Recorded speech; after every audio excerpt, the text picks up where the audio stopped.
Two guys and a mic. It is episode 14. Mark Rizzo and Jim Ryan, and we have a special guest this week. First non-musical guest we've ever had. No, I don't know if anybody's going to recognize you. I do, because we've known each other since we were, real tiny. But well, that's the art of being a stuntman, is not to be That's it. recognized. We all saw that in The Fall Guy. Nobody cares if the stunt guy's Right. missing. Chris Barnes is not only my cousin, he's also a stuntman in Hollywood movies and TV shows, and he's been doing this for many, many, many years. Always wanted to do this, and he agreed to come on. Mark knows you. We all went to Paris and Normandy together. We stormed the beaches together. Yes, We did. That was like 5 years ago now, right? It's Isn't it? unbelievable. Time flies. Yeah. Wow. Anyway, Chris is here, and we're discussing Hollywood. I love that picture you sent me the other day. Where was that actually on this Walk of Fame? What's the address for that? Wherever the most important place to get a star is, that's where I was. I should share it with you, Mark. He had the letter. He had it all engraved. It was all there with his name on it. It was great. It was great. I had very little time. I went up to Sunset Strip. The amazing thing is, you've mentioned the word Hollywood about 5 times already. The funny thing is, I'm fortunate enough to be doing this over 25 years. I probably have over 400 IMDb credits. Wow. And I have never been to Hollywood in my life. Get out of here. There's another art of the stuntman, seeing how to avoid things like that. So I get there and I hear all about the Sunset Strip, and I decide to walk up there. As I walked down it, it was very different than what I imagined, but so is most everything. Right. And there was this guy there, and I said, "What are you doing?" Because I'll talk to anybody, that. Yeah. And he had a box of those letters to make your name look like it appears as if it's a Hollywood star. That's pretty cool. And I said to him, "How much is it?" Because I just figured, like a tourist, I didn't want to be ripped off. He says $10. I said, $10 is the greatest $10 I've ever spent. I've gotten more mileage out of that picture. And then I took control of his box and I started writing Chris Barnes, and then I put stunts in there, because nobody really gets a title under their star. You just get a name and stuff like that. Yeah. And then I handed the guy $20. I walked away. He said, "Thank you very much." And I've certainly gotten my $20 worth out of that one. There you That's go. pretty cool. But Why don't you tell everybody how you started? That's what we how you always got ask our started guests. in the business?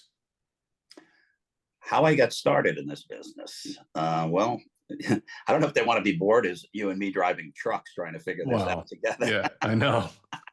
We did. We drove trucks for our uncle, and we sat there and talked about what we wanted to do and where we wanted to do it. Yeah, and my motto was, it worked for Elvis Presley, it's going to work for us. And it did. Well, yeah, I can't say that it didn't. So that is sort of where it started. I mean, where it really started, I guess, being a little kid, and I always wanted to be a stuntman, but I never thought that'd be a reality. Living in Queens and growing up in a middle class family, and my dad owned a bar, and thought Hollywood was a million miles away. There's that Hollywood word again. And then I became an electrician. That I was an electrician for about 15 years. I was a lineman, and I did a lot of electrical work. And then I realized a mentor of mine told me, "You're never going to be happy unless you pursue your dream." And that was Bob Morgan. And you probably remember that name, Jimmy. Yes, I do. Bit older than all of us, long gone, but still in my heart. So I pretty much quit being an electrician, and I started driving trucks. As we said earlier, I started driving trucks, and primarily we drove for a company that did commercial moving, which kind of mostly took place on weekends and at nights. So that gave me the daytime to pound the pavement, and I knew nothing about the industry. And I look back and look how I just kind of plowed my way through it. But I started doing background work, and that was my easiest way to get on set, and started trying to figure out if there was any stunts going on, if I could buddy up to the stunt coordinator and maybe introduce myself. Started taking some acting classes, started taking some stage combat, and moving on like that, and just trudging through it. And as I tell everybody, 7, 8, 9 years later, you become an overnight success. I've seen Mark. I've seen Chris take a car and spin it into a parking spot. You went to a couple driving schools to learn how to do all that kind of stuff, right? Absolutely. There wasn't even any in the East Coast back then. So I signed up for a class for an old Hollywood stuntman, and he had a beginner class, and it was on a Saturday, and then it was a Saturday, Sunday, Monday, and then the next weekend he had an advanced class, and I signed up for both of them. And he called me up in that old California stuntman cowboy voice, and he says, "Well, you're pretty confident, kid. You think you're going to get through my class? You're that confident? You're willing to pay?" And I said, "I have to get through your class, and I have to move on to the advanced class because I'm giving up making money. I've got a couple little kids at home." I said, my wife, explaining this to my wife, me going to California for what she thinks is a vacation. Yeah. I got to come out.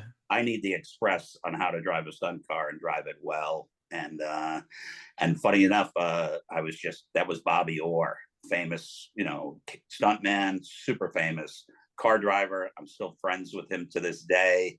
I go down to Florida. I stay at his house. He's getting on in years. He was in the Vietnam War, just to give you a ballpark of his age. But him and his family are still good friends of mine. And, that was a big shot in the arm, him teaching me how to drive. So and then what happens from there? I mean, so then you know how to drive. So then you could how does it work? I mean, do you apply to producers or directors or other stunt people and say, okay, well, now I can drive cars. I can throw myself through a window. I could take punches. Now I could speed a car out of control. Well, pretty much, New York was much smaller when I got involved in stunts. There was probably about 25 guys making a living. And you really knew when a production was coming to town, and you tried to figure out who was going to be the stunt coordinator. Was the stunt coordinator coming in from California? And you reached out to them, and like anything, you kind of put a resume together, and maybe you put a stunt reel together. We back then was the world of 8x10s. You sent somebody your height and your weight. You really hoped that your in would be doubling somebody. It assured you that you'd get more work.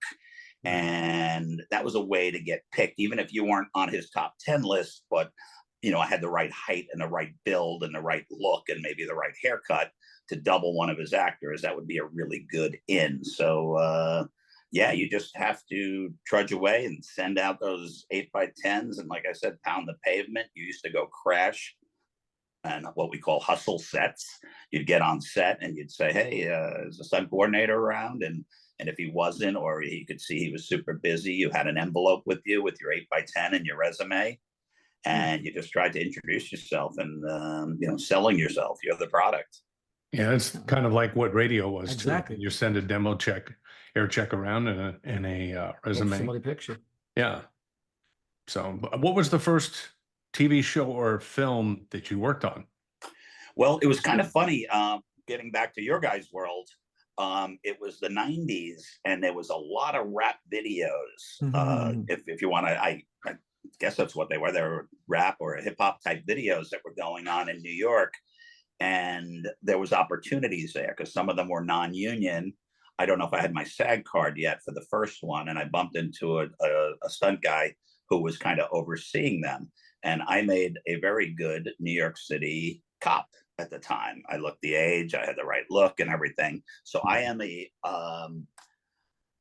cop in videos that go back all the way to like Noriega, Cameron and Mace, Charlie Baltimore. I could go on and on. Black Rob. And I've been fortunate enough. I've done them for Eminem. I've done Lady Gaga. I've done a lot of music videos over the years. But back in the 90s, I was just kind of in that world of hip hop videos and stuff. And it was great. They were spending a lot of money. We were getting to crash cars. We were crashing Ferraris. We were crashing police cars. I was always chasing somebody. And like I said, I'm the cop in a lot of those videos. If you go back and look, it was a great introduction to the stunt business. I got to do a lot of fun stuff. And then somehow I think one of our videos, we got some talent in it that was SAG, so they made the video be a SAG signatory. Okay. And I got swallowed up in that. So when everybody told me it was going to take 6 to 7 years to get my SAG card, I said, I don't have 6 or 7 years. I have to, again, take the express route, trying to justify to your wife who's home with 2 babies, that Yeah. I want a midlife crisis at 30 years old. and I want to be a stuntman. Is you better really make it happen quick. So Yeah, and I know your wife well, so I can see that. Yeah. yeah, and then I got a real good break. Well, good for me, not good for Biggie. Biggie passed away, and he kind of left everything to Un.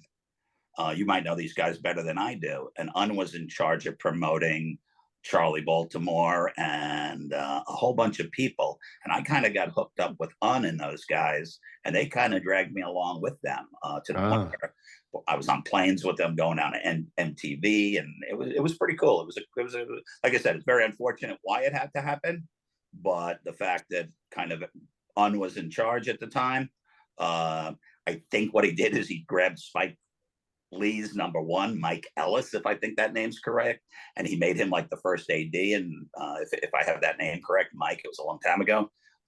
Mike liked me, and like I said, we're doing a lot in a short time, and they're spending a lot of money, and you got to get along. So seeing that I was, I kind of got in the crowd, and it was a really nice start. It kind of helped me build up my resume. So as you become a stunt guy on more and more projects, what was the first one you coordinated? How did you make that leap? Because that's like the next step up, right? Yeah, you would call it the next step up. Funny enough, Jason Alexander was going to direct his first movie. It was going to be his directorial debut.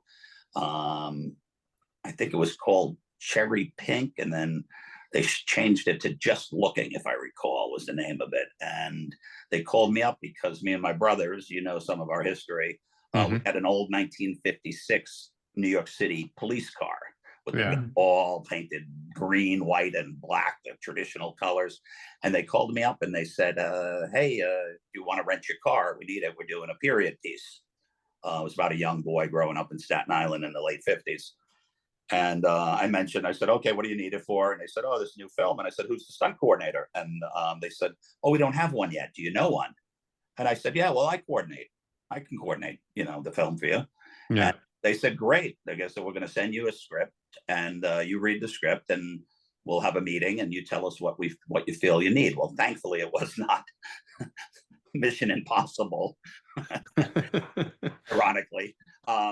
It was very, very simple. And even then I was cautious because, you can go out there and grab things and get ahead of yourself. And unfortunately, one step ahead too fast could lead you 3 steps behind in this business. Right. So be very careful. So I actually went to a fella that I met who's become a very good friend, and we're still friends. And he doubles Steve Martin on my regular show all the time to this day. And I said to him, hey, they want me to coordinate this show. If you think I'm over my head, let me know. And he read the script and he says, no, he goes, it's a punch scene and a kid crashing on a bicycle. He goes, you manage stuff at the moving company, you manage the bars for your dad. He goes, you can manage this. And he goes, which I thought was unbelievable of him because I barely knew the guy, and he could have easily said, no, this is over your head. They're never going to fall for it. I'll take it. Right. And of course he never did that. And like I said, we're friends. He comes out east with me. We've gone skiing together, and I still consider him one of my closer friends, not only in the business, but in my life. So you read all the time about actors like Tom Cruise saying he does all his own stunts. Do they let actors of that stature really do that? Or is it, we'll let him say it, but there's no way he's hanging off the side of a plane when we're flying it? Well, I don't think anybody's really hanging off the side of a plane when they're flying. Yeah.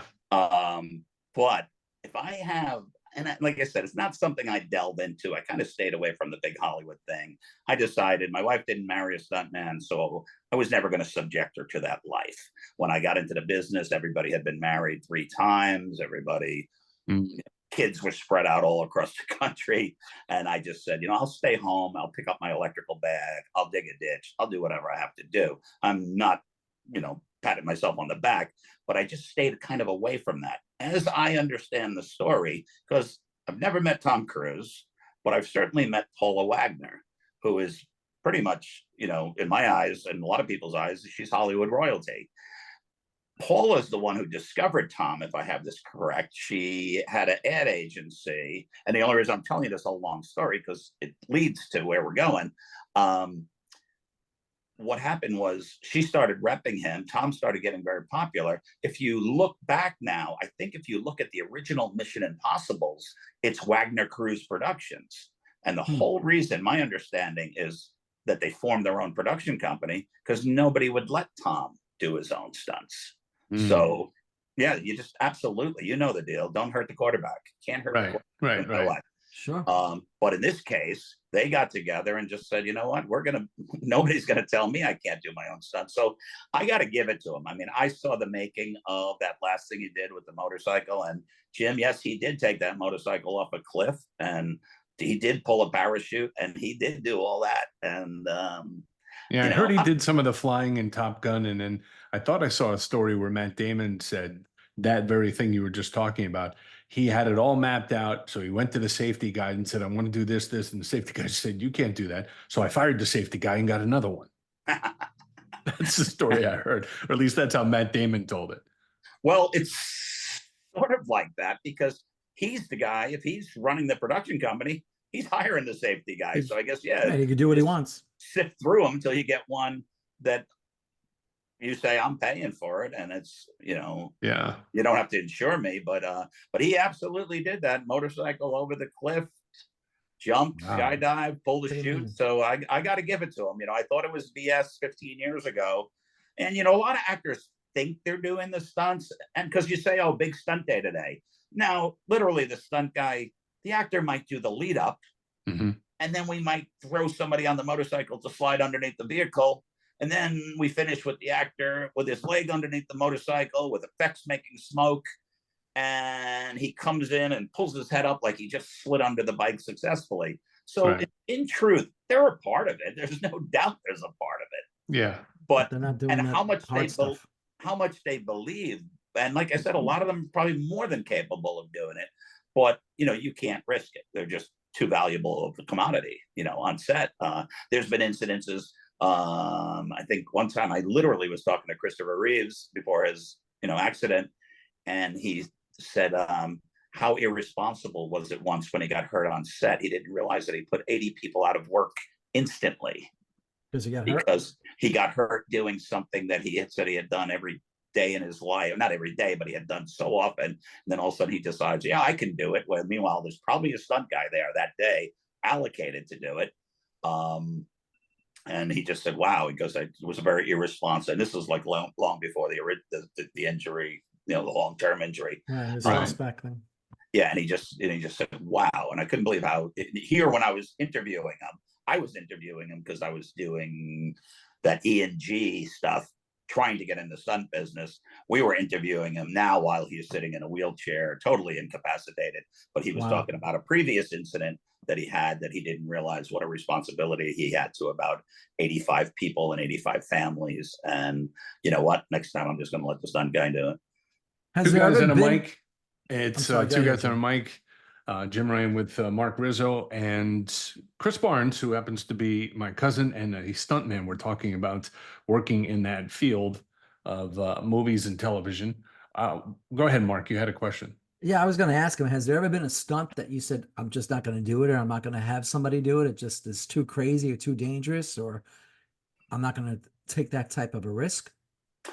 Well, there's two things that jump out in that category to me. Now, I'm here in New York television. I hate to say it. I don't want to belittle it, but we're not doing those grandiose, spectacular stuff like, they're getting to do when they're shooting. Flying off a plane and stuff. I hear you.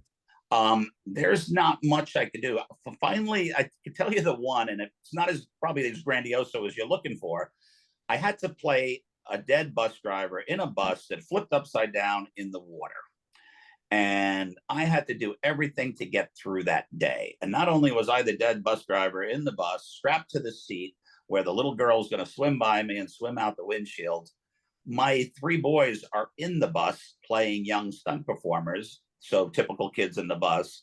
So they're up in the top splashing around as the bus is sinking. We're doing it in a super controlled environment, but being upside down, no form of auxiliary air except for, between takes, being strapped in, I was so uncomfortable. Well, at the end of the day, I looked at my safety diver and I said, okay, glad we got through it, but I will never, ever do that again in my life. I pushed it. I had to cowboy it up.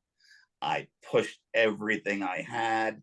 I can never put myself and production in that position of saying that I could do that. And I said, that's it. I found my limitation. Me and my boys went, because my boys were young, they had a good day on set. To reward them, you take them to Chuck E. Cheese. We were hitting some golf balls or something at the mini golf. And all of a sudden I get a phone call that says, we had a problem with the film. Oh, no. I don't know if it was film or tape. And you have to do that again tomorrow. Oh my God. So you had to do it again? And I wanted to go, no, I can't. But then the stunt person, and I guess, your character kicks in and I go, okay, all right. And man, I think it was even worse the second day because I had convinced myself that, all right, you found your limitation, Chris. It's being upside down, underwater, in a bus, strapped to a seat, with closed doors, and I'm a little claustrophobic. And and then, like I said, man, when I would know exactly where I was standing on the driving range with my kids, and you get the phone call. You can't show your colors to your kids, but I went, oh my God, I can't believe I not only signed it off on it, but now I got to go back tomorrow and do it all again. So but it worked out. We did it. Two guys and a mic. Like, subscribe. It is free. You can do that. You can comment. We like that. We post new episodes, so you can ring the bell here on YouTube, and you'll get alerted every time we put one up. So now you mentioned you did that one with your three boys. I know Spencer and Riley, your two oldest sons, they're still doing the business. Is Gavin also in there? Yeah, Gavin is starting to. He literally just got home a little while ago. I told him I have to be quiet. I have to do this. He said to say hello. Okay. And he wants to he seems to be enjoying it. He worked today on Law and Order, Organized Crime. Nice. One of my favorite shows. Yeah. I've just been working on that a little bit recently. And then Gavin worked on it today. And is he doing stunts, or what's he doing? Oh yeah, no, he's stunt doubling one of the guys on the show. Yeah. And then tomorrow he's going up with his brother Spencer to work in Lake Osceola on a project with Tina Fey and Steve Carell. I think it's a remake of a famous movie called Four Seasons. Oh yeah, I've heard of that movie. That was a good movie. Yeah, I remember that with Alan Alda and everybody was in that. Yeah. I think they're making it into a episodic television show of some kind. Don't really know. Probably good that I don't know, that I don't give up too much. But I ran up there today to do a little scouting, and the boys are heading up there tomorrow. And I'm working on a music video tomorrow. Okay. Yeah. Now, you also are the coordinator for Only Murders in the Building, which is a very popular show. Love that show with Steve Martin and Martin Short. It's now, season 4, I believe. I think they're airing season 4 right now. The reason I don't know is, as you know, I grew up in a house out in the Hamptons with no TV allowed. Yeah. So we are just migrating back towards Up Island, as you guys used to call it. And now we have some catching up to do on TV. I think I'm 3 episodes behind, but that's okay. We're going to sit down. We're going to binge watch it. We love the show. And that's not just because I work on it, because I've not loved everything I've worked on. But have they determined if there'll be a season 5? Yeah. They just called me to ask me would I come back. Oh, good. Do a season 5, and I don't get that call many times. You know me, nobody invites me back. So this is going to be my 5th season. I worked on it right from I'd like to say the pilot, but I don't think we really shoot pilots anymore. Things seem to get green lit. We're not in that exactly. world. They go right into it. Yeah, with the swimming. it used to be you shot a pilot and then you And then you sat see and what the waited. ratings were and all of that. Yeah, I no. read a quote from Martin Short because I guess he got nominated for an Emmy, and they asked him how long he would do this, and he goes, "I'm going to say exactly what Tony Randall says or did say. When you get a hit, it's so rare you don't walk away from it." Smart. So that's his attitude. So See, because that's they, kind of how you program music too. yeah, right. He plays it to death. Let's go, move on. Yeah. We got new ones coming. Yeah. Well, I can tell you when I went to my recent trip last week to Hollywood, even though I was only there for less than 32 hours, right across the street from the hotel I was staying at was a huge corner brick building, and it had all our main characters bigger than life. I mean, the size of, I can't tell you how giant they were. And it said only murders in the building. I just thought it was, it was, I'm not going to say it was a sign. It was a sign of nothing, but to me, but it was a sign. Like, it was just pretty cool that here I'm finally made it to Hollywood. And ironically, in this episode, this season 4, it starts out shooting in Hollywood. And if you heard the rumors in the beginning, they're like, "Oh, Murders is leaving New York and they're going to Hollywood." And people would ask me, and I said, "No, no, no, that's not. They're shooting in Hollywood." And funny enough, I didn't even go to Hollywood when they shot it. I recommended a driver for a scene. They hooked up with a local coordinator. So even when the show that I've worked on for four seasons was going to Hollywood, I did not go with them. I don't know if it was a choice thing, their choice, my choice, whatever. Didn't matter. But the first episode was all about them going to Hollywood. Right, I So, think I had seen them doing interviews about that. Yeah. so ironically, when I walked out of my hotel, didn't see it as I walked in because I got dropped off with an Uber and I'm kind of looking, where am I going? And then when I walked out, right across the street was just enough that I took a couple pictures of it. And what I thought was really cool, it wasn't just the 3 main characters. It was right down the line, and it was a picture of everybody, and some of the people that aren't even the main key players. So they gave everybody their just due, and I think it said nominated for 23 Emmys or something. That's pretty amazing. That's Nice. that's what the painting was all about. It was, it was nominated for 23 Emmys or something. And at this point, this was last week, I don't think the Emmys had taken place, correct? I No, don't. I I think think it's they're coming this up. weekend, Yeah, actually. they're They're up. coming up. Yeah, I think they're this coming weekend. Really Oh, interesting. What would be the favorite movie you ever worked on? well, I don't want to get into a whole long story, but the favorite movie I've ever worked on in my life was recently we got an opportunity to do a Make-A-Wish for a young boy. I have to be careful I don't start crying, but the kid's doing well, which is awesome. He wrote comic books. He was probably about an 8-year-old boy, Mm. and the production company American High up in Syracuse put it all together, and we all volunteered our time. And I don't know, I must have brought at least 15 stunt people up with me. Riggers, my boys came up, my nephew William that my wife Karen came up, friends came up. I grabbed a neighbor with a kid that looked like this kid, and this kid is so athletic that I said, "You're going to be his stunt double just in case." And thank goodness I brought him, because there was so much going on. I think we kind of overwhelmed the young man. Yeah. And we ended up putting him in the director's chair and letting him direct. And we did this. Basically, he wrote comics. He wrote a silly little comic about himself and him fighting not only evil, but fighting his condition that he was dealing with.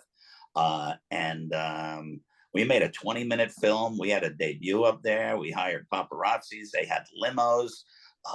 They used one of the oldest theaters in Syracuse, and it was just an amazing project. So I know that's not really the stunt answer, although we had this kid looking like he was flying in the air, and he was very, very sensitive because of medication, but we had the stunt double there, and we have him catching a guy, and I had stunt guys falling, and we were doing Hollywood stunts. We were falling off 5-story. They wanted a guy to fall off the roof of a garage, and I said, "Hey, how about the school? Can we fall off the school roof?" And they're like, "That's like 4 or 5 stories." And I'm like, "Yeah, we're going to do it." And we brought airbags, and everybody, I mean, nobody got paid a nickel for this. Nobody was looking for a nickel. And to me, I think that's going to go down as my favorite film ever. And to the point where I actually contacted American High and said, the kid called him out. We had a little meet and greet after it. And the kid called out the producer, Jeremy of American High, and said, "Can we do a sequel?" And Jeremy said yes. And that was a while ago. So I recently kind of poked the wasp's nest, and I said, "Hey, are we doing a sequel to Marshall Man?"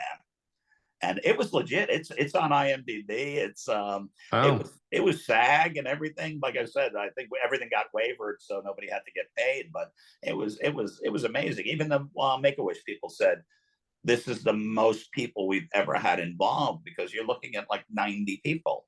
They had Wow. never gone on a Zoom call, a production meeting where you have 80 people all getting together to make this movie. Now, and we shot this thing in, I think, 2 to 3 days. Then the beauty of it is they had a behind the scenes crew.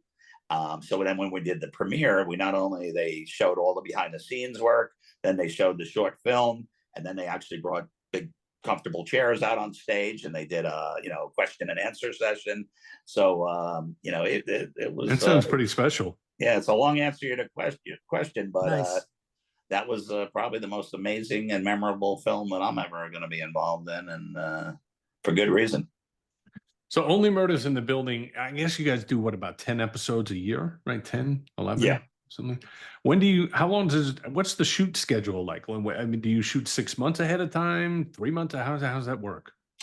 Well, the last season started, I think, about the end of March. Now, that's for me for filming. I don't need a lot of prep time, but they're probably in the office in January. Yeah. They I send you think scripts early so you can prepare, right? not that early, not myself. I'm sure other departments have got to build sets and build. We shoot so much of it indoors Right. because of our crazy amount of cast. It's so hard to get all those people lined up to get together.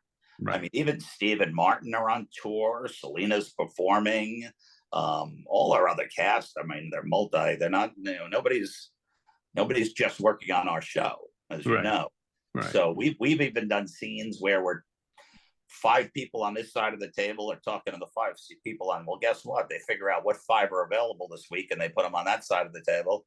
And then 3 weeks later, we go into the same room, and the new 5 are here. And you're shooting this conversation. They used a lot of body doubles, not for on camera, but just to seat people across so they know who they're talking to. And Right. some of them are super talented. They learn the lines and everything. I kind of look at them and go, "Hey, this guy's a pretty good actor," But yeah, no, I think that's one of their biggest trials and tribulations is getting the people together, getting away from the paparazzi, and just going outside of New York City streets where you just don't know permit wise. A permit's going to get pulled that day. Is it going to rain that day? So I think we're at a point like you've seen the beginning of the 4th season, and you've seen the characters they've added, and we haven't lost many. Right. Ironically, with the name of the show, you'd think we'd lose more of them, but they somehow come back. Yeah, so we do a lot of it indoors. So yeah, those people, all the crews, they're there much earlier than I do. I come in a couple weeks before, and you're right. I mean, they'll give me the first 2 scripts, and then after that, it's kind of just perpetual motion. John Hoffman's writing the show as it's taking place, and he's on set almost every day of shooting. And if he's not directing an episode or 2, things will change as we go. You have a lot of talent there, and there's a lot of people with input. And I think if Steve Martin, puts input in, you listen. Yeah. Yeah. So has any of the 3 principals given you any input on a stunt they had to do? Only to the fact of Chris, have my stuntman do this.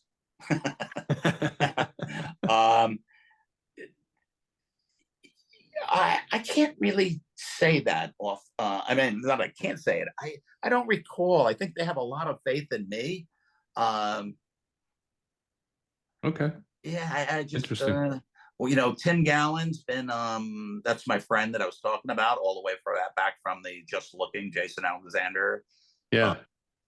He's Steve's double. He's been Steve's double through the Pink Panther series. I actually, as a young stunt guy, got to go up and work on one of the Pink Panthers. I think I was doubling somebody you'd never think I would be doubling, but I was at the time. But anyway, so Steve, Tim's got Steve's moves down, his walk. That's incredible. How do you have to know that stuff? So yeah, he does a pretty good job doubling. So I don't think Steve, but no, Steve wouldn't hesitate, but it'd be super complimentary. It would be super, you'd listen to him, that's for sure. I'd listen to any of them, and I do. Selena, I've had doubles for her, especially the early seasons. She always seemed to be fighting somebody, or somebody was attacking her in an alley or something. She was pretty physical. She was pretty good, but they understand what's going on, and they're very, very happy that and I put a lot of effort into getting not only super talented doubles, but I try to get doubles that really are going to do the camera department justice. Not make hair and makeup have to buy all these wigs and work really hard, and give everybody the advantage. So like I said, I can't really think of too much direction. Maybe if there was an option of the way Martin was coming into a room and they wanted to stumble, he might say, "Oh, I'd rather go deep into the room and hit the wall instead of coming deep, coming short and tripping," something like that. But I can't overly think of anybody really. They put a lot of faith in us. They really do. Most actors do. They know the stuntmen are there to make them look good. That's what we try to do.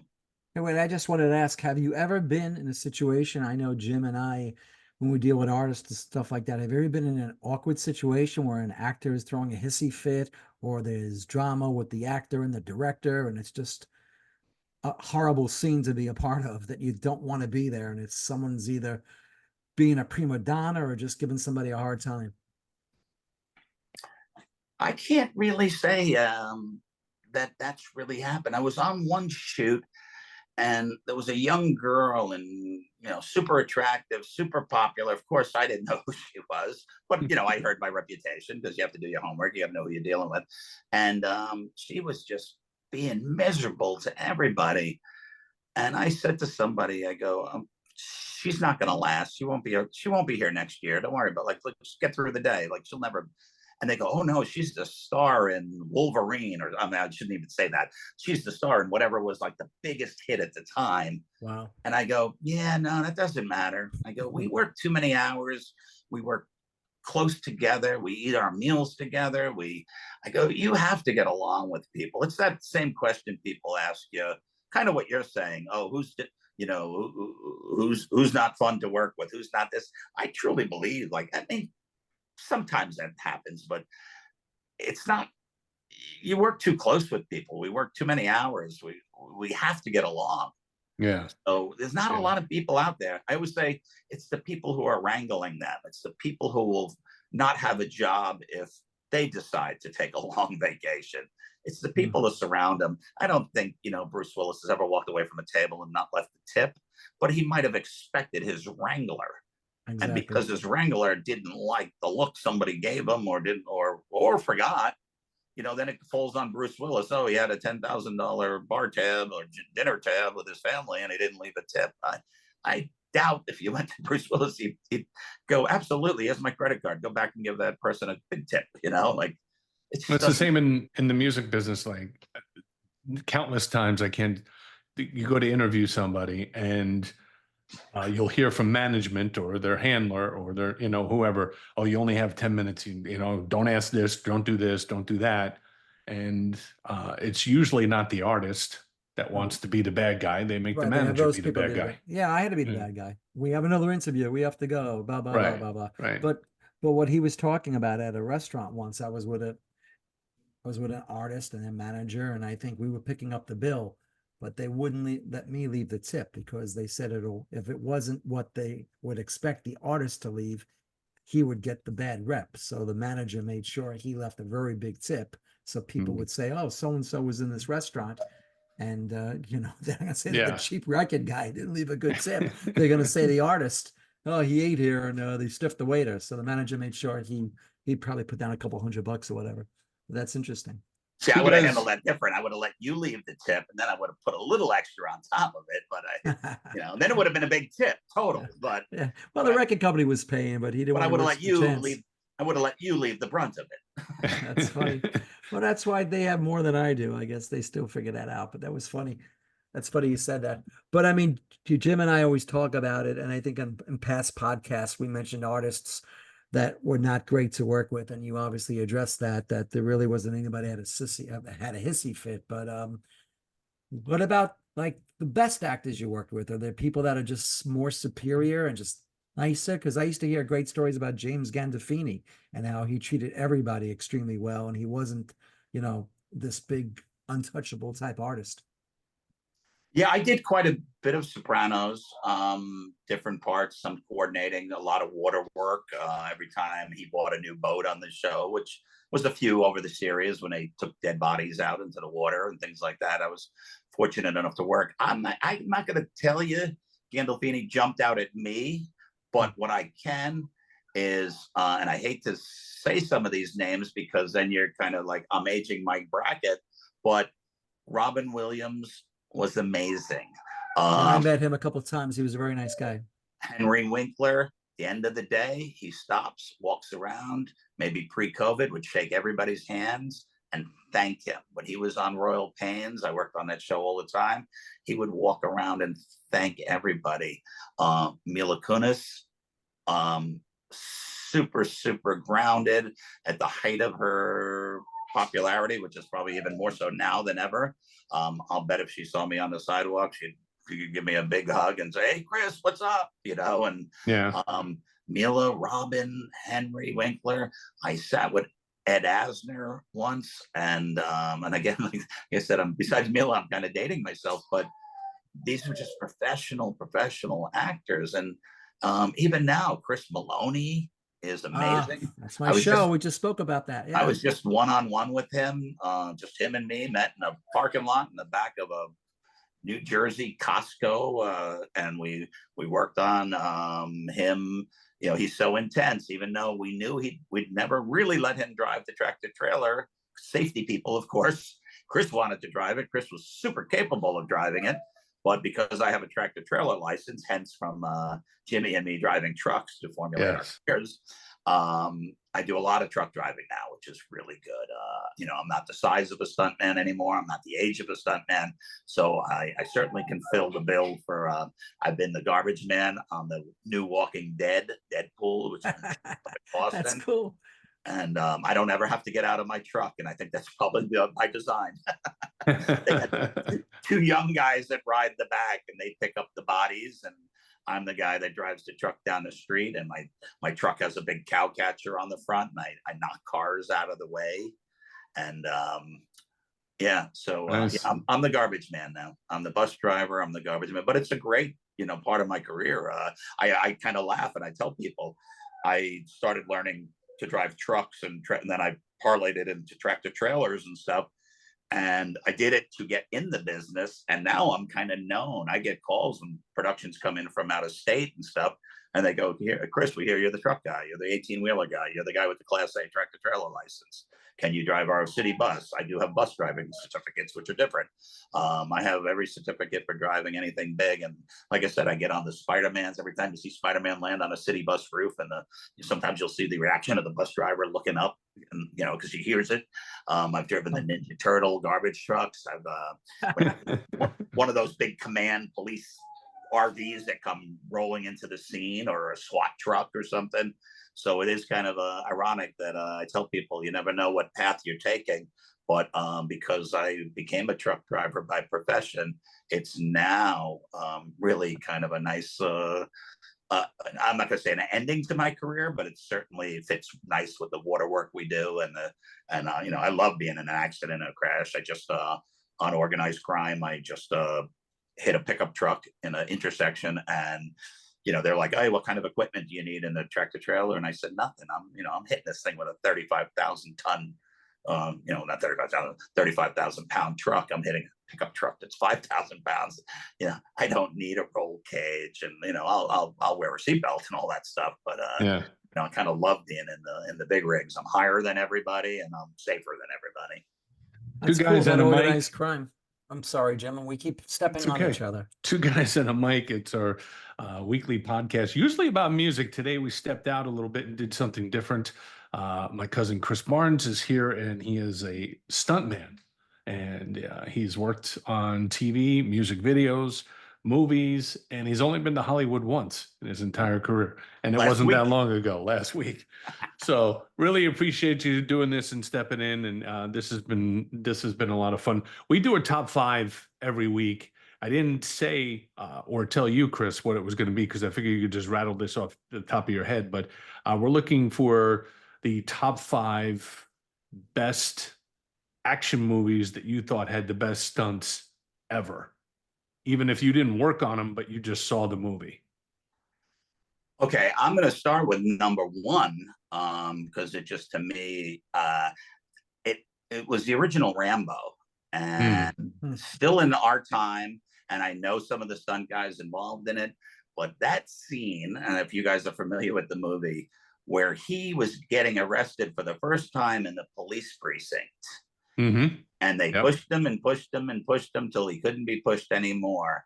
That moment from when he, I don't know, knocked one of the cops, slid across the table, that whole breakout scene to running out of the police precinct, knocking the guy off the dirt bike, doing a donut into the intersection, and the whole getting away, which established the beginning of what that movie really was, or a big part of it was him going off into the woods alone, and you saw he was a survivalist. But to me, that scene had to be the longest stunt scene that I enjoyed, and had a little of everything. It had some fighting, it had some car crashing, it had some chasing, it had a whole bunch of different elements to it. To me, that was the longest, and I'm not going to tell you where it ended. It might have ended when the credits rolled. that was a very action-packed movie. Yeah, it was. But that scene when he broke out of the police precinct, and probably at least for the next 17 minutes was, to me, I couldn't believe it. I mean, there was helicopter stuff later on, and like I said, there was a lot of action, but to me, that was my favorite. There's another movie, and it has one of the, I wish to goodness I could have, if you gave me this question, I would have looked it up. I think it was Hugh Grant, and his date, who wasn't his wife or somebody, was having a baby, and she cuts herself, I think, if I'm correct, in a restaurant, cuts her finger, or he cuts his finger. Oh, yeah. It's called God. 9 Months. It's that one with Julianne Moore. I think that's the name of it. And ironically, who I mentioned earlier, Robin Williams is the doctor. The doctor. Well, that scene, like I said, I haven't seen that probably in 15 years. I'm laughing about it right now. Like, that's when he was driving the car and he hit the bicyclist. Yeah. And he almost hits the old lady at the intersection. That scene from the restaurant, from her water breaking and somebody cutting their finger on a glass, to Robin Williams, to that other couple that came out. I think it was Tom Arnold and Tom Arnold and Joan Cusack, I think, was the woman. Came out with the video camera. Yeah. So that's a good one. So there would be my 1 and 2. Okay. Now, you know me as a boat guy. Anything involves with a boat chase, I will still go back to James Bond, Live and Let Die. And if I turned my camera around, I could show you little models I have of that boat flying over the police car, where the policeman ducks, where James Bond jumps it in a old Glastron speedboat. And then there was another movie called Gator, and that had a big boat chase. So like I said, I'm a little partial to boat chases. I know The Italian Job, or one of those movies, had a big boat chase, but like I said, if I really had to, I'd put Live and Let Die in there. I'd put Gator, which I think was the name of the movie, Gator McCluskey. I think Burt Reynolds was playing Gator. Right, I think he was in there. Yep. And then I'd have to say, and again, I'm aging myself, and these are just simple, is Smokey and the Bandit. I mean, yeah, I was going to say that was you don't get much funnier. And I just bought a book while I was in Hollywood. Walked into an old bookstore, Hollywood bookstore. Not that I'm made of money, but I didn't even ask the price, and there was a book there on the shelf, and I don't have it in front of me. I wish I did.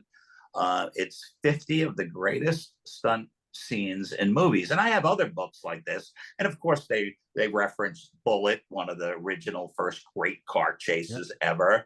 And what was the one, Belushi, the Blues Brothers, with one of the biggest car crashes ever, 70. Right. All the police cars. Yeah. Yeah. But this book, I'm looking forward to reading it. I haven't even gotten past, obviously, I don't even know who the guy is. He could have been a stunt guy who wrote it, but he took some time, and there's 50 stories in there. And that's Jimmy knows, that's my attention span, about 9 pages on each thing. I can't read a whole book. I've read Yakima Knut's book, and I've read other older stunt people's books, but this one I'm really looking forward to. It's the history of film, so it starts in the beginning and goes to almost pretty current. And they're going to talk about different stunts, and not only budgets for stunts, but how it happened, and if the person is fortunate enough to be around. This guy interviewed him, and I read, I think, what's called a forward about the writer and everything, and there's some big Hollywood stunt names in there. So this guy was definitely rubbing elbows and had a front row seat. So yeah, I just grabbed the book last week, and I've already bragged to 3 people that and they want it after I'm done, because I do believe to know where you're going, you got to know where you came from. And even if it wasn't me, these are the people that paved the way. So and you'd be surprised, you can really drag out some stuff from old movies and stuff. I don't want to give too much away, but I think there's something coming up in Murders, which I hope, like I said, I don't think they aired it, so I don't want to overly talk about it. But I went back into my old file for it and said, we're going to do this like an old Hollywood style. And like I said, well, maybe someday I'll come in there and I'll interview you 2 guys, and and I'll ask you what you thought of it, and then we could talk about it a little bit more. I just don't want to give it away because I think it's a big part of the new season. But okay, yeah, I've done it. Worked on Steve Colbert. I did a big fight on the Late Show with Steve Colbert and Bruce Willis, and they said, hey, well, what can we do to make this exciting? And I literally went into my old files and I said, let's have a Hollywood barroom brawl up on the stage. And I think within about 3 weeks, we had 11 million hits. Wow. And it's labeled as Steve Colbert calls Bruce Willis a liar. And if you see it, you're going to laugh, because the 2 stunt doubles are not good stunt doubles, but they weren't supposed to be. It was supposed to be kind of a spoof on, this is quite a few years ago. So, it was going to be a spoof. So the stunt doubles were actually supposed to be bad stunt doubles, not bad as in character, in looks. Right. And then it was going to be like Steve and Bruce sitting on a couch, kind of making fun of their own characters. Well, once we shot it the day before, and once Bruce and Steve looked at it, they thought, oh my goodness, this is so funny. We want to be a part of it, and interject themselves. So if you watch it, like I said, you're going to pick out some stunt doubles. That was never really the thing to fool the audience. We weren't going to fool the audience. But like I said, I'll bet it's up at 20 million hits. I thought that was it. I thought I paved my way in the Late Show, that every time they were going to have an action guest, whether it's Stallone or Krasinski or somebody, we were going to stage a stunt. And I'm like, this is going to be great. But I don't think I've ever done anything like that since. But what's it called again? Steve Colbert calls Bruce Willis a liar. He calls him out on the carpet. Exactly what you guys asked me in the beginning. He says, Bruce, I heard you say you do a lot of your own stunts. So it started with that typical question. Yeah. Bruce says, yes, I do. And Steve says, I think you're a liar. And then it proceeds with one of them punching the other. And it's probably a good solid 2-minute fight. On stage, we took out craft services, we took out the band, we took out a lot of instruments across it. Watch it, you'll get a laugh out of it. But like I said, don't criticize them for bad, or me for bad stunt doubles. It was supposed to be bad stunt doubles. It just, when they saw it, when Steve and Bruce looked at it, the next day they were like, hey, wait, we're coming in and we want to interject. So we reshot things, and then they edited it super fast. And they got involved, which was fun, But I guess, so I digress off the original question. Was I literally went to like the original, I'm thinking the original Fall Guy or Hooper.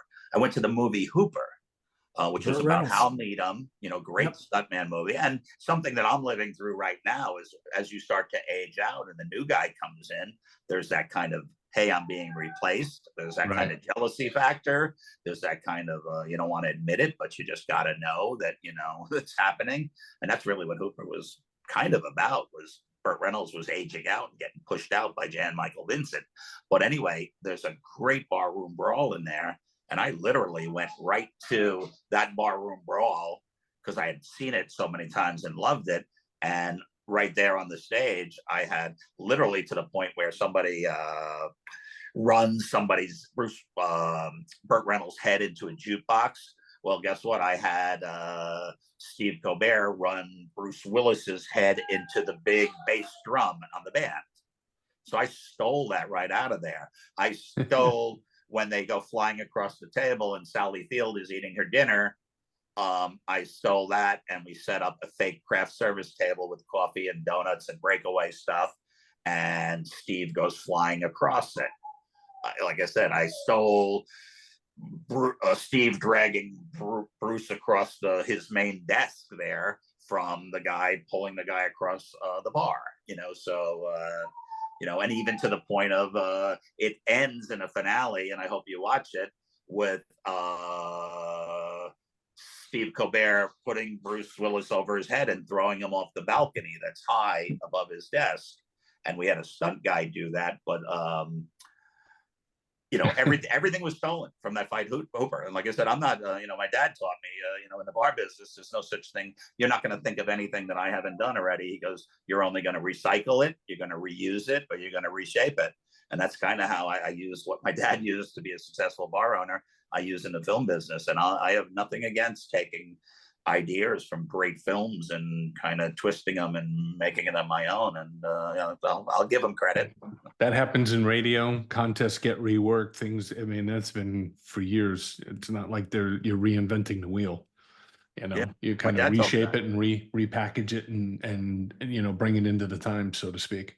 Same with every time I came up with a brilliant songs. idea for my dad's bar, that when I was helping promote it, and I would tell him, hey, I'm going to load the place up with sand and I'm going to put a volleyball net. He's like, oh, yeah, so-and-so did that. If he didn't do it already in one of his bars, he'd tell me who did. Oh, so-and-so did that in Maxwell's Plum in 1973. Oh, so-and-so did that in Dorian's Red Hand Saloon in 1974. I said, I'm going to bring boats in and put boats on 2nd Avenue and make it a boat show and then pull everybody into the bar and have a Hawaii Five-O theme. And he would tell me who did it, when they did it. And he never told me not to do it. He just said, you got to do it better than that. That's right. Two guys and a mic. It's been a special episode this week with Chris Barnes, who is a stuntman and has been in many movies and TV shows. He does Only Murders in the Building as a coordinator. Season 4 is out there right now. And he's my cousin as well. And we've really appreciated you being here. Favorite cousin. That's it. Favorite cousin. Yeah. Favorite cousin. I can truly say that. I can get my other 23 cousins mad at me, but well, we're only 4 months apart, so we always hung out a lot as kids. There was a lot of us on that side. Mark always said to me, "Man, you have a lot of cousins and relatives." It's that Irish family thing, huh? Yeah. Well, you can only have one favorite, though, Mark, and you're looking at them. There you go. Hey. There you go, Chris. So appreciate you doing this, and make sure you guys like, subscribe, and comment on Two Guys and a Mic, and ring the bell so we get a notification every time we post a new episode, which usually is on Monday. We get the episode up and running. So before he leaves, I think we should say he probably has a cooler job than you and I have. Yeah. Hollywood, baby. Pretty cool. All we do is play with records. It doesn't matter. That's true. Well, that's kind of cool. Grass is always greener, but I will admit it's a cool job. I've loved it. I've been fortunate. So I'm not going to deny it.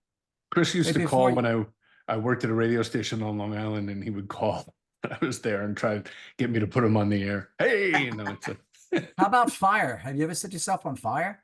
Oh my goodness! Yeah, I was for a brief while probably the premier fire guy in New York. I was taught by the premier guy, and then I did Rescue Me for 6 seasons.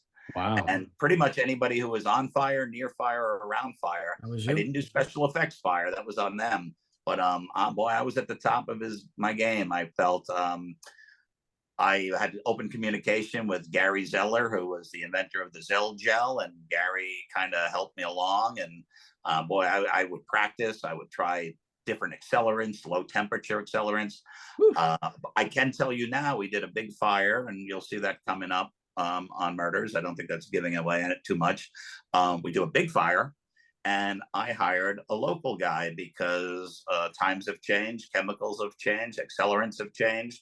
I could give an old school fire, but now that everything's changed in the game, and I knew, as we talked about earlier, I knew to back off, hire the right guy, and I think we're going to have a spectacular, I know we're going to have a spectacular scene. I don't A great fire. Yeah, Ron Howard is in on the show, and he's directing, and then there's a fire on set, and it's a funny scene. And like I said, I don't think I'm giving away any great secrets, but it's good. It's big, and so there's your answer to fire. Yes. Wow. Well, he covers the landscape. He's got it all. You got water, you got fire. How about, wait, before you go, one more question. What about, did you ever break your bones? I mean, God forbid, you break arms, legs, fingers, any injuries? Tomorrow, before I go do that music video job, I will do back-to-back MRIs, which suck because I am claustrophobic, probably because of that bus job. I'm doing a lower lumbar tomorrow, and I'm doing a left knee. Has a torn meniscus in it as we speak, but I only know that because I've had 4 other torn meniscuses. I think I've had a broken collarbone and broken ribs. I've had my tricep torn off. I've had 4 broken vertebrae. It's like Evel Knievel. Did Evel Knievel break every bone in his body? Pretty much. Wow. Yeah, no, I'm far from that, and I'm not proud of my record, but yeah, it's just part of the job, I guess. It's they're physical, they're not all work related, but if they're not work related, they're fun related. So yeah. So you tend to, I'm paying for them, but I just turned 60 the other day, and I'm making this the fall of Jim. Watch out, you're catching up, Jim. I know. A couple more months. I'm there in January. This is the fall. I'm trying not to take too much work, and like I said, many doctor visits, many MRIs. 2 tomorrow. They gave me that. They gave me a disco chip from the '80s, I think, that I'm supposed to take before their thing, because the big tough stuntman can't get in the MRI machine without. It's true. I can't do that either. That's they're not easy to be inside. Yeah, I not can't at all. They gave me a little thing. I don't know what it was. I heard the word lewd. So look at that. Phones are ringing. Yeah, I don't know really what it is, but it was prescribed, and okay. And I said, well, I got to do 2 of these back to back. Is this going to be enough? and believe me, the last one, I did go to one, and I walked out on it. And I tried to cowboy it up. So so then they prescribed, and I got through it. So I believe I'm going to get through tomorrow's. But yeah, there's your answer to a lot of broken bones. Well, I guess so. 2 guys on the mic. And we appreciate Chris Barnes being here and talking about his life as a stuntman. And we'll be back next week with another episode. Thanks so much for listening. Or come back with part 2 of Chris Barnes. We can do another Chris Barnes. And Jim, it may be the time to announce we will have Tom Cruise as a guest. Being he spoke about Tom Cruise. Oh yeah, you've been working on that, right? I'm working on it. I don't know when it's going to happen, but we're working on it. I also mentioned Henry Winkler. You can't have Robin Williams. You could have Mila. Mila Kunis. Chris Barnes said that you should come on the show. It's funny you said about Henry Winkler. I just read something this morning that when he was filming Happy Days, he was the only actor that would come out every day and shake hands and sign autographs to everybody on the set, outside the set, who would camp out. So that was pretty cool. I guess he's a genuine guy. Well, there you go. Because like I said, he ended every day and he'd walk around. And I remember we were on Jones Beach. The crew must have been spread out over 1/8 of a mile. And he walked around and he made sure he thanked everybody. And I just said, wow. It's nice to know. Seen it people. Yeah, no, amazing guy. Really. Yeah. All right, Chris, appreciate it so much. Take care, Chris. Thank you.